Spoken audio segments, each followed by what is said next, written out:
Hey, Fire fans and Major League Soccer fans. This is Nick with the Feed the Fire podcast hosted by Glass House Soccer.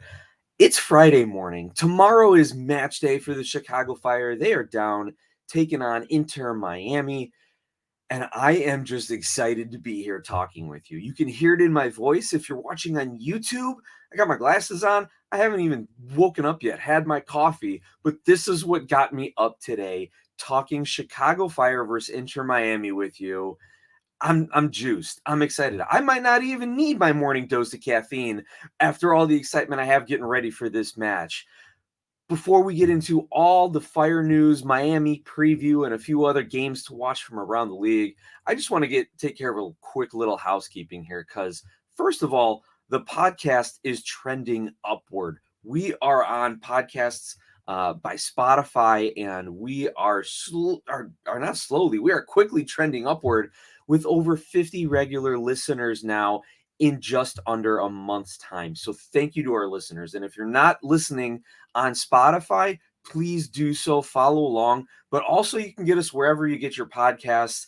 And we're also on YouTube, Facebook, and Twitter at Glass House Soccer. So thank you all for the support. And of course, we could have never hit these great early numbers without support from our sponsor, Skira Icelandic Spring Water, as well as the contributions from our special guest, John Donovan, who sent me in some notes for today's episode, and he'll be back with his regular segment next week as we review, hopefully, a Chicago Fire win against Inter Miami. Now, let's get into the preview. Let's talk Fire. And the first thing we need to do when talking Chicago Fire is check on the injury report. So who is out for the Fire in their matchup this weekend? No surprises here. Xherdan Shaqiri, Jairo Torres, and Federico Navarro. Now, Torres and Navarro went out early this season with hamstring injuries. And as you know, and as I've said, hamstring injuries are really tough because if you come back too soon and you re-aggravate it or you make things worse, then those are going to linger for weeks and months and really hamper a player's effectiveness throughout the course of the season. So the club is taking their time with Torres and Navarro, especially a player in Torres who is a young DP who they really need to be 100% fit so he can do what they wanted from him, and that is play on the wing, take defenders one-on-one, create offense, and score some goals. And then also to probably sell him on to some big European club for tens of millions of dollars after he starts dropping, 9 to 12 goals a season in MLS. But time's running out considering he has only appeared in 15 matches for the Chicago Fire since coming over last May. I don't believe that counts any MLS matches only. I don't believe that counts any sort of appearances, maybe in like a Leagues Cup or a U.S. Open Cup, but still, the MLS matches is where you make your money, and he has only appeared in 15 of them in about a year's time. Not exactly what we want from a designated player and someone who is expected to create offense. We'll talk about him a little bit more towards the end of the show. Fede Navarro, same thing. And we need to get him healthy because there's no depth in that central midfield, especially in that defensive midfield. With Navarro out, we are going to more than likely see Gaston Jimenez and Mauricio Pineda as those defensive midfielders, as the eights, as they say, as the guys who are going to be kind of the first line of defense and the first line of offense when it comes to maybe hitting a long ball, sending Mueller up the wing, or looking for Kasper Shabilko or Kai Kamara over the top. Now, we know they can hit those passes, but are they doing it regularly? And I don't think they're doing it enough because defensively, Jimenez more than Pineda gets pulled out of position or isn't quick enough to track back. Jimenez does have a good habit of getting into passing lanes and blocking passes, but really turning over players, I don't believe that's something that he has been able to do one-on-one consistently and then look to hit those long balls on the counterattack. But that is something we can look at. We've seen Ezra Hendrickson these last couple of matches really try to clog the middle of the field defensively. And against this Inter Miami team, I don't know if they come out with the same formation. Inter Miami likes to get on the wings. They, as much as they like to do that, though, they like to play direct to their strikers. So we'll see if Miami tries to cut out the Fire defensive midfielders by playing up the wings or sending balls over the top, just like we were talking about Pineda and Jimenez trying to do. Shaqiri is out. This is kind of the big news, but also the expected news. He is out also with hamstring injuries, which makes you wonder, what is their training team doing? What is their strength and conditioning coach? What are they doing? Is there something wrong with the pitch that they're practicing on? Or is this just a product of playing in Chicago in February and March, even though I think they were down in Mexico in February getting some of the sun? Maybe that's the problem. They did some preseason games in Mexico, and then they had to come back to Chicago to start playing, and everyone got tight. Regardless of that, Shaqiri's out with a hamstring injury. Again, you don't want to make this worse by forcing him to play. And to be perfectly honest, away at Miami, probably not the best place to try and grab 3 points, even though that should be the expectation. When the Fire need to hold themselves to those standards, and even if they don't think they have the talent, or they don't have the talent, let's be honest, to compete at Miami for a win, those are the standards we need to start instilling, at least on the mental aspect of these players, and build that winning culture. But they've come to accept mediocrity, so they're saying, okay, we don't need Shaqiri for this Miami game. No need to rush him back. We'll save him for later on in the season. Well, later on in the season is going to come too quick, and they're going to be way behind and out of the playoff race. So early injuries to 3 starters, especially Xherdan Shaqiri, who they need in the lineup to produce offensively, is going to be a huge blow to their playoff chances, despite the expanded playoff format this season. Last year, 7 teams made the playoffs. This year, 7 teams are making the playoffs, plus the 8th and 9th place finishers in each conference go into a wild card game, and then they advance on to play the number 1 seed. So I don't even know if the Fire are going to make that. I was hopeful they could sneak in as the 8 or 9, just given where they were last season. But with all these early injuries, with the fact that they don't seem to care, that Shaqiri doesn't seem to care so much, that they don't seem to be able to rely on him, is going to be a huge blow to that.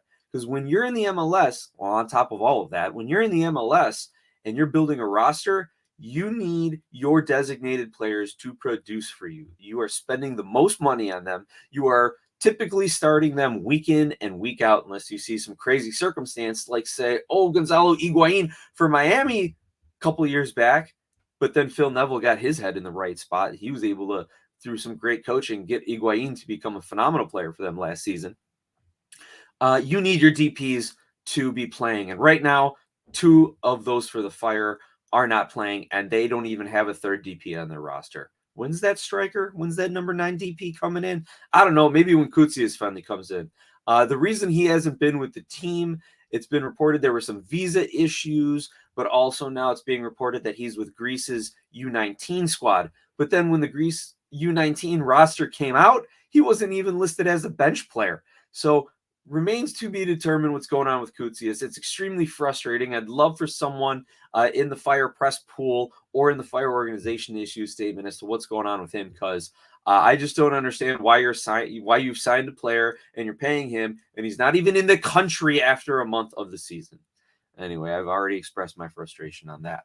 So continuing on with the Fire, let's think about their formation and some of the tactics. I've mentioned that they've tried to clog the middle of the field defensively, but Ezra Henderson came out and said, we need to adjust our defense to our opposition. Okay, fine. I just hope that when you get the ball and you transition to offense, that your players aren't stuck out of position because you're so worried about defending. And as we know, that has been kind of a calling card of the Chicago Fire team under Ezra Hendrickson, is not conceding. And then you have a game like FC Cincinnati last week, or that Columbus Crew game where they gave up 3 second-half goals last season. But to give credit where credit's due, those kind of seem to be the outliers. But the bigger issue are the late game collapses, giving up 1 goal in the last 5 minutes or stoppage time, or giving up a couple goals in the second half to blow a lead. But anyway, defense has been their strength, if you want to call it a strength.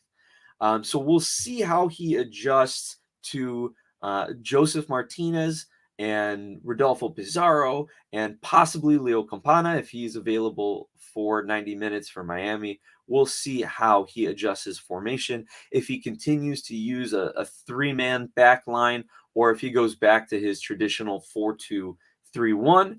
Either way, I expect to see Shabilko up top. I had written him off in the preseason. I didn't think he had it with him, but kudos to him, keeping his head in the game, keeping his confidence level up as all strikers need to. And he ends up with a beautiful goal last week against Cincinnati to draw the Fire level at that point. And he ends up getting that confidence. And I think he gets the vote of confidence from the coaching staff starting this game. And then it's just a matter of, does Kai Kamara come in at halftime? Does he come in the 60th minute? Or maybe Ezra gets creative and has Kai playing on the wing. Who knows what he sees in this Miami defense? But again, I think we see Shabilko up top and then Kai Kamara with the substitution. Unfortunately, doesn't look like we're ever going to see Victor Becerra. I think I don't know what's going on. If it doesn't seem like the coaching staff trust him. He's played very well for Fire 2 over the last season or two.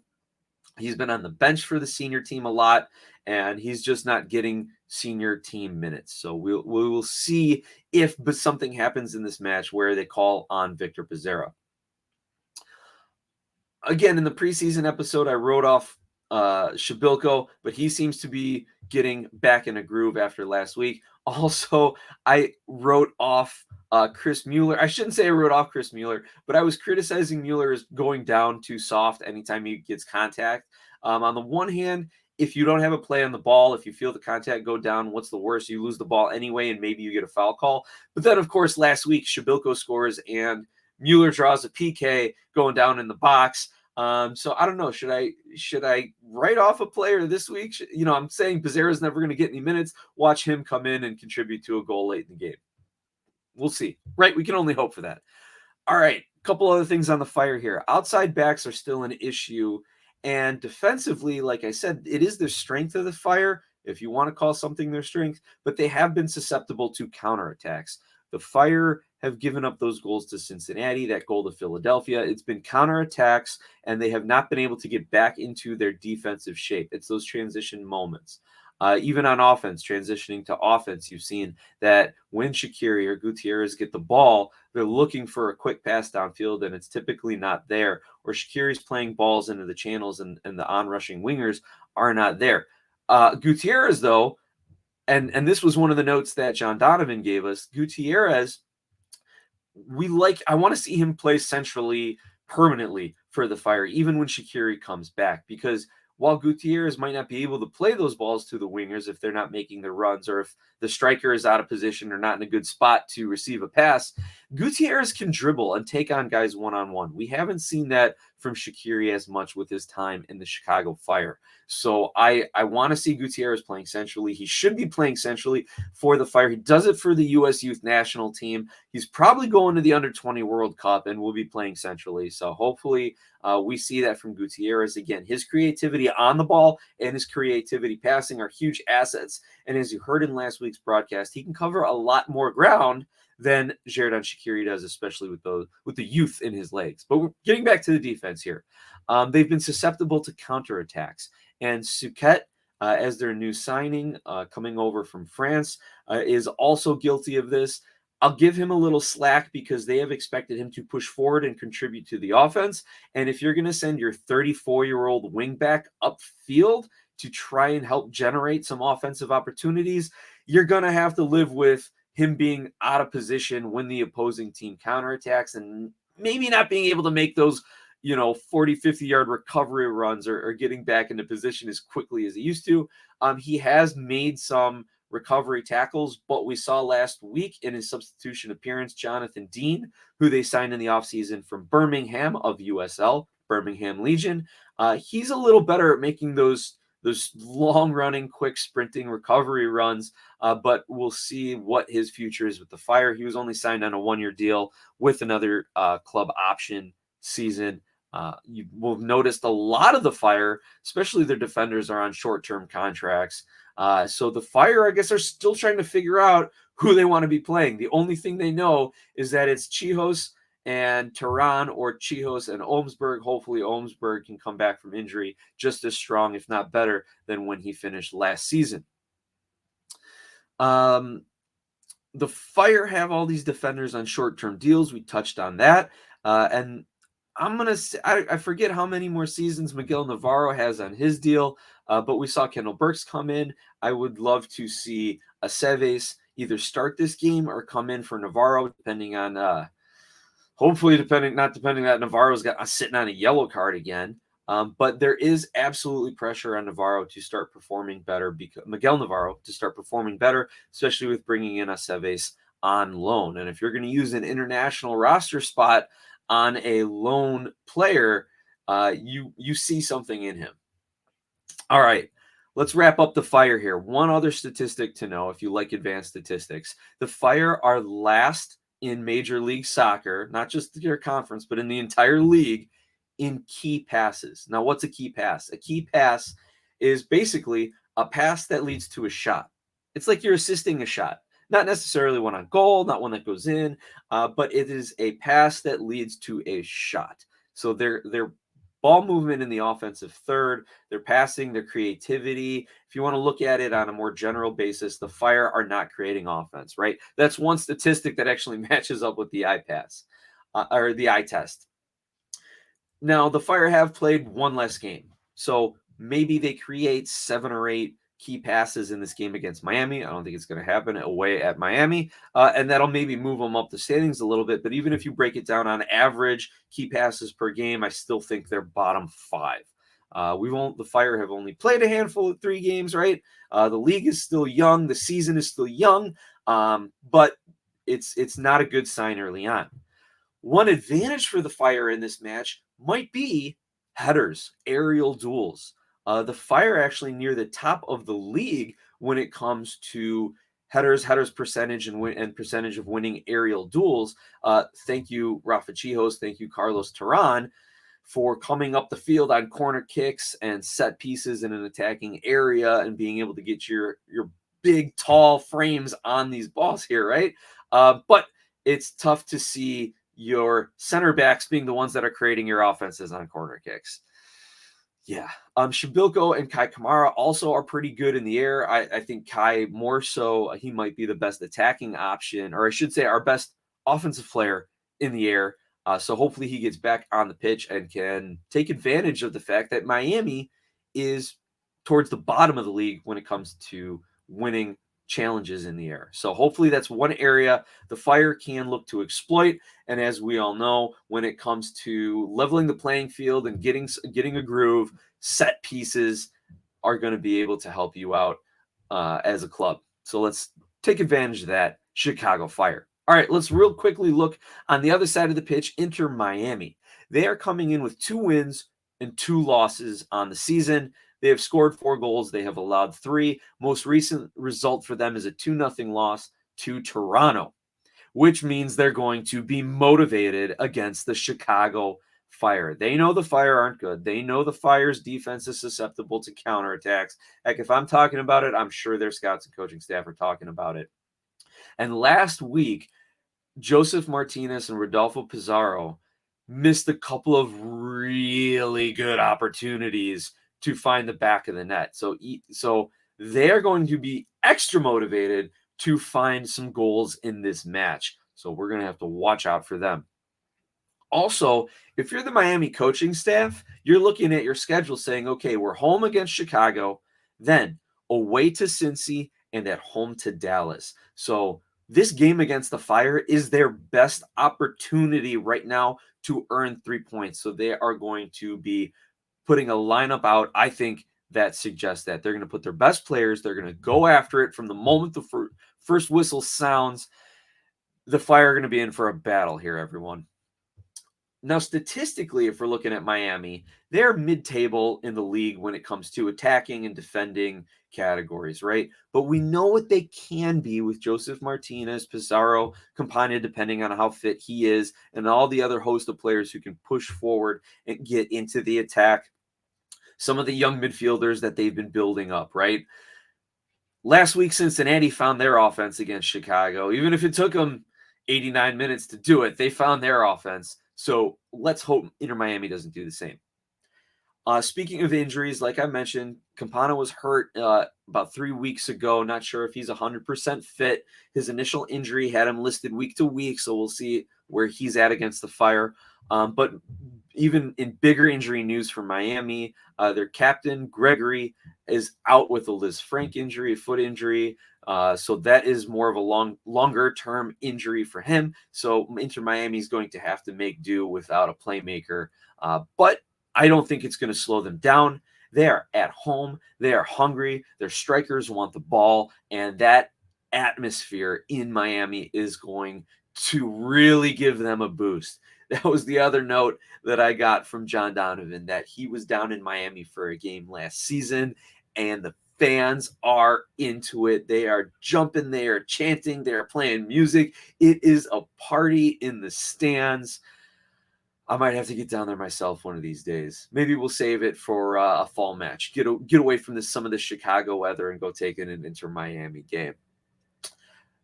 One other historical statistic before we get into my predictions: the home team has never lost in this rivalry here, with Chicago and Miami playing each other again. Miami only being in the league a few seasons, but still, the home team has never lost. So something to keep in mind, and I think that is being reflected in the odds as well. Because if you look at the BetMGM odds from this morning, this Friday, the 24th morning, Miami's at plus 100.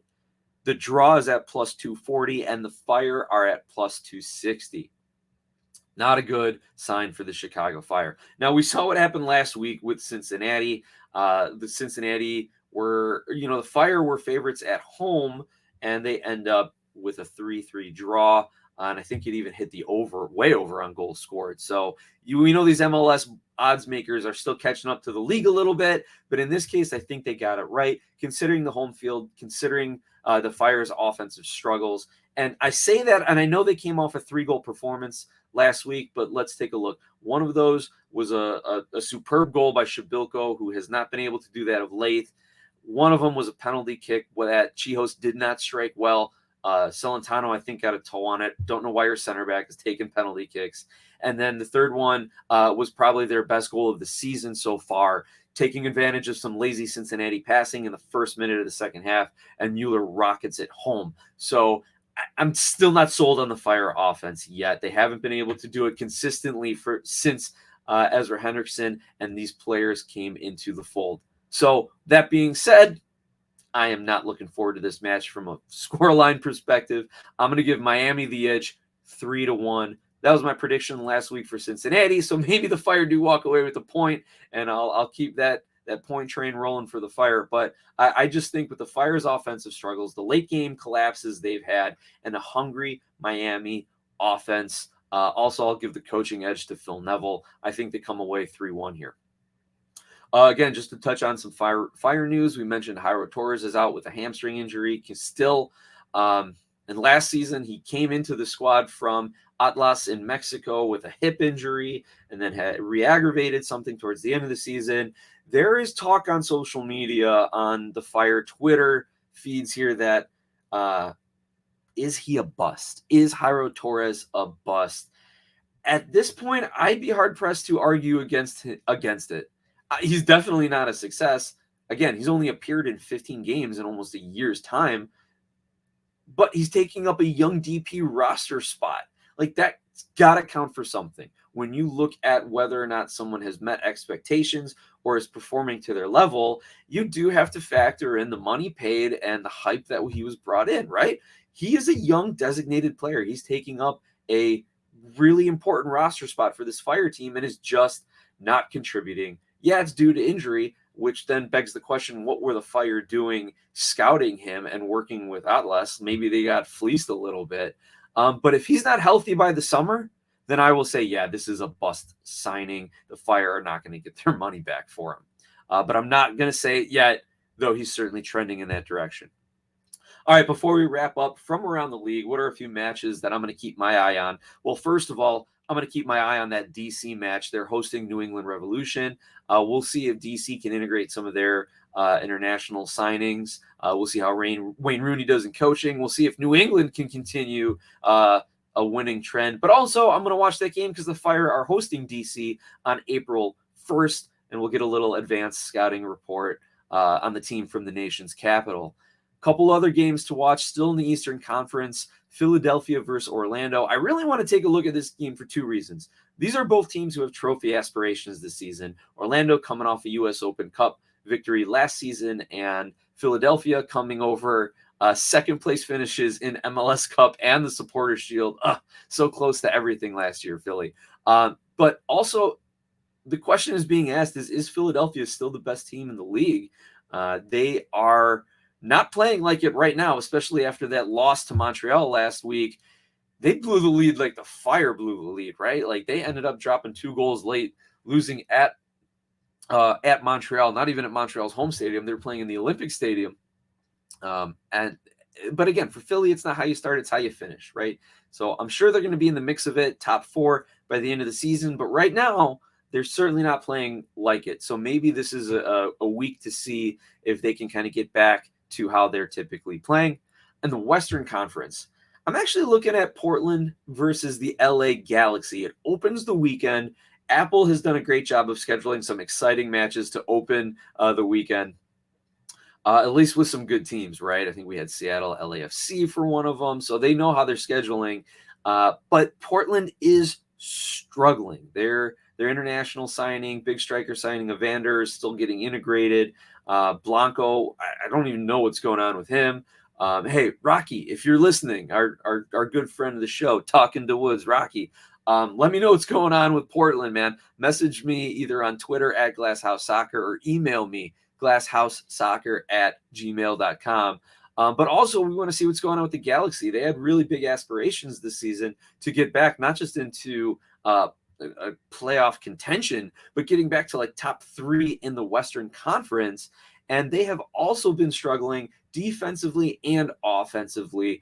So I think this match, 2 struggling teams who had a lot of promise and expectations coming into the season, if one of them can get a result, it really could send them on the right way. And with that, I'm going to thank everyone for listening. Again, find us on Spotify podcasts, follow the show. You can find us wherever else you get your podcasts, Google, Stitcher, Apple, of course. And we're also on YouTube at Glass House Soccer.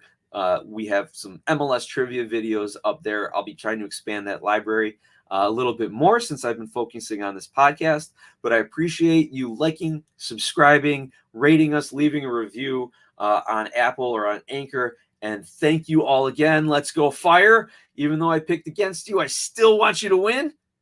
I thank you all for listening and viewing. Enjoy the match.